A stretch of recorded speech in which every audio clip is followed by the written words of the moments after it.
What's going on, everybody? It's your boy Pat the Designer. And it's Bando Brando. And welcome into The Breeze on this episode.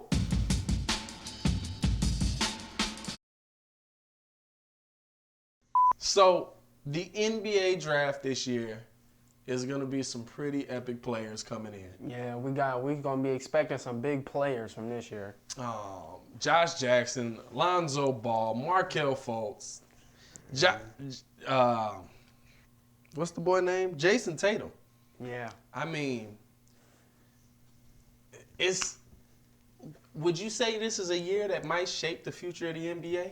Yeah, that's a definite possibility. I mean, looking into how all these players could play a role on different teams and seeing the importance that these players could be, and low-key, I'm thinking a lot of stars could be coming out of this draft. We never know, yeah. I tell you one thing, man, and this is the guy. Of course, he's in the publicity. He's getting a lot of the pub because he plays for UCLA, because his dad is the big mouth guy. So he's getting a lot of pub. But Lonzo Ball, man, I'm not going to lie to you. He might be my favorite player coming out of this draft. And for the simple reason that when I look at him play, it's almost effortlessly. You know what I'm saying? Like, he's coming in with the passing, and the passes are so crisp. And the jump shot is weird looking, but that mug worked. That boy pulling it from the left ear, taking it to the right side, that mug worked. You know, you don't see a lot of jump shots like that, but it's like, I don't know. But remind me of yours. I mean, we ain't trying to talk. Remind me of your mama. Wait a minute. But I don't shoot like that. Behind the head? Yeah, my jump shot, look. To the chest. Look, real talk. Totally off topic.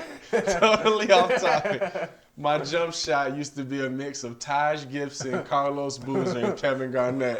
Like, it's like the worst jump shot you could ever create on 2K. This man will start behind his head and reach his knee by the end of the Hey, it didn't work. That's why I changed it. But anyways, back to what we were talking about. Back to the draft, yeah. Lonzo Ball, and his dad was coming out saying he really wants him to play for the Lakers because he's from LA. Lonzo, his voice, Lonzo, in this day and age of social media, everybody knows how to talk to the media. Right. So Lonzo's come out and he's pretty much said, I'll play for anybody. But if I get drafted by LA, it'll be pretty cool. So if he comes out and he's playing for the Lakers, and you got a starting lineup of hopefully an improving Brandon Ingram.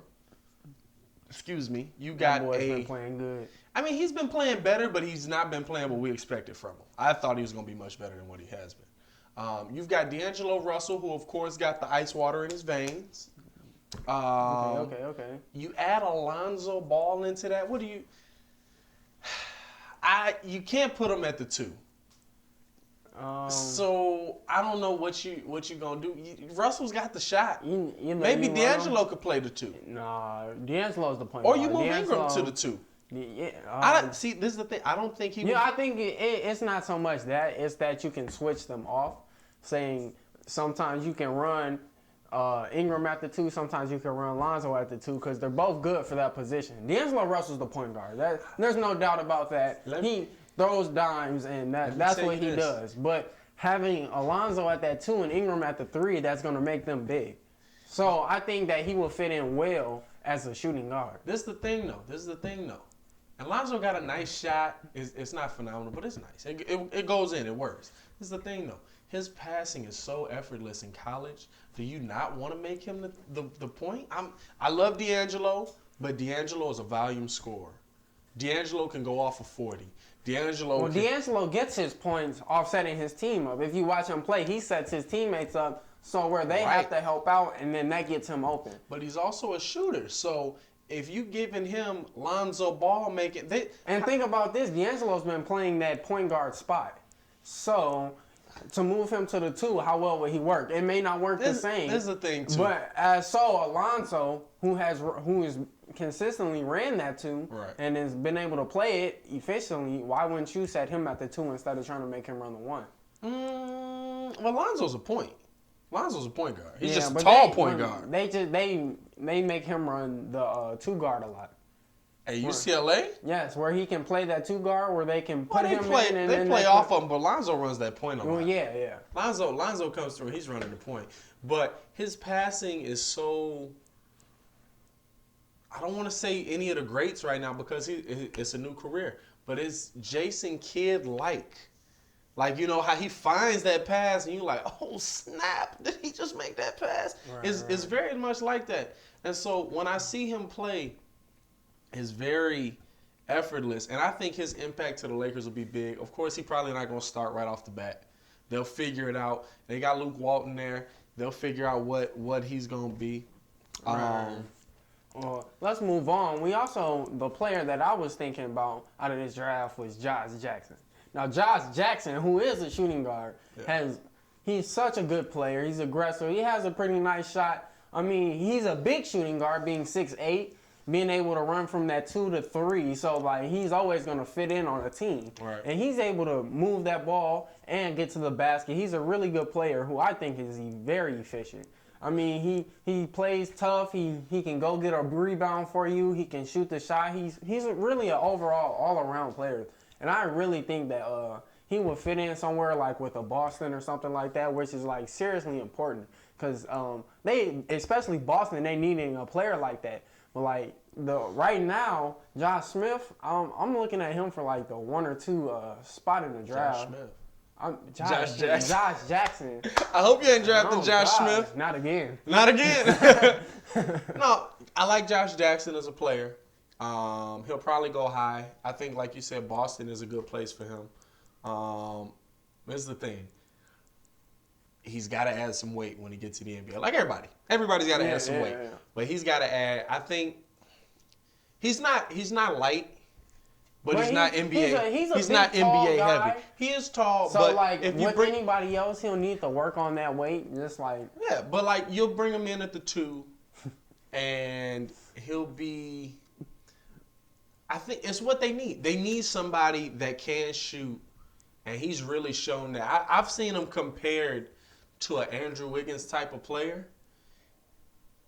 And if you've got that, like if you had Isaiah Thomas and Andrew Wiggins in Boston right now, that's a dominant team. Right. They're already dominant, but that is a team that you're like, hey, right. I'm getting 30 from Isaiah Thomas. I'm getting 22 from Wiggins. So and if Josh coming in as a rookie, you know that he's gonna be able to bring up big points. And they're gonna set him up. Isaiah Thomas being who he is he's going to be open. Yeah. So he's going to get his time to shine when he gets in the game. Exactly. So Josh Jackson's going to be a nice pickup. I think if Boston, like I said, I like him going to Boston because they're going to have that Brooklyn pick. And right. Now this is the only thing that changes. Do the Bulls trade a Jimmy Butler to get that Brooklyn pick? Not even that, because I'm 100% sure the Bulls will do it. Does Boston make the trade? And so now the Bulls move into that number 1 spot. Does that change things up? Because a Josh Jackson to the Bulls, I don't think they will go that way. You might see a Lonzo Ball go to the Bulls. I think they would go for one of the point guards. Or more than likely they go for one of the point guards because they like to build that way. Right. They like to build around the guard. When they went and got D Rose, they started building the team. Right. Before that, we saw them go get Kirk Heinrich. Yeah, the Bulls have always been big on drafting guards. From what we can see, they always try and go for a 1 or a 2. It just hasn't worked out in recent years at all. Yeah. Because when all these great Duke players are coming out, we end up with Marcus Teague. Yeah, Marcus Teague, who is what happened to Marcus Teague? He went to Brooklyn for about 6 months, I don't care about that. What happened to him now? I think he's playing in his brother's house. I think he's playing at Hobo. I think he's stacking boxes right now. He's playing at home in the Home Depot Rec League. But yeah, a lot of good players coming out of this draft this year. We only talked about a couple. You keep going. Jason Tatum, I love Jason Tatum. I love that torch. De'Aaron Fox. We're watching March Madness. Right. I'm watching these guys and I'm looking, and this is the first draft in a while that I think will actually shape NBA teams. And I'm on board with you. I think we're seeing a lot of the future stars in college right now. I don't want to say on par with that 2004 draft where you had, or the 2003, I'm sorry, where you had LeBron James and Carmelo Anthony and Dwayne Wade. But in all honesty, this one might shape the future. This might be the draft of the future. It possibly could. We'll see what it is. Yep. You know, let us know what y'all think. Leave Please comments leave questions. under the video. We'll have all our information on Twitter, Instagram, Facebook. You can hit us up on all the feeds. Let us know your opinion. Who do you think is going to be the best player to come out of this draft? That Who's going number to have one. the best career? Who do you think is going to be number one? Let us know. We'll hit y'all up next time. Peace out. All right, y'all.